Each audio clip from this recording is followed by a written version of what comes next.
श्री सुखदेव जी ने कहा, जो ब्रह्म तेज का इच्छुक हो वह बृहस्पति की, जिसे इंद्रियों की विशेष शक्ति की कामना हो वह इंद्र की, और जिसे संतान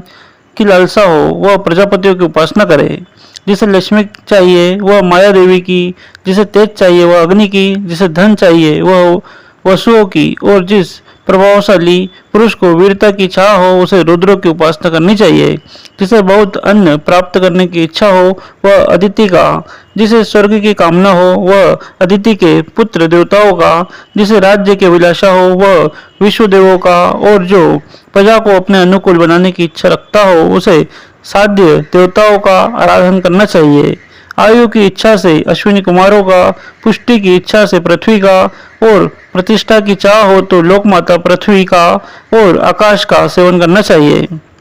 सौंदर्य की चाह से गंधर्वों की पत्नी की प्राप्ति के लिए उर्वशी अप्सरा की, और सबका स्वामी बनने के लिए ब्रह्मा की आराधना करनी चाहिए।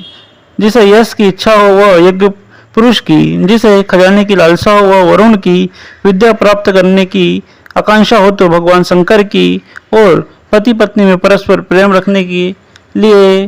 पार्वती जी की उपासना करनी चाहिए। धर्म उपार्जन करने के लिए विष्णु भगवान की, वंश परंपरा की रक्षा के लिए पितरों की, बाधाओं से बचने के लिए यक्षों की, और बलवान होने के लिए मरुदगणों की आराधना करनी चाहिए।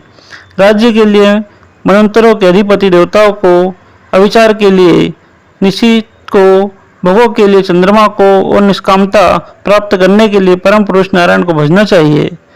और जो बुद्धिमान पुरुष है वह चाहे निष्काम हो, समस्त कामनाओं से युक्त हो, अथवा मोक्ष चाहता हो, उसे तो तीव्र भक्ति योग के द्वारा केवल पुरुषोत्तम भगवान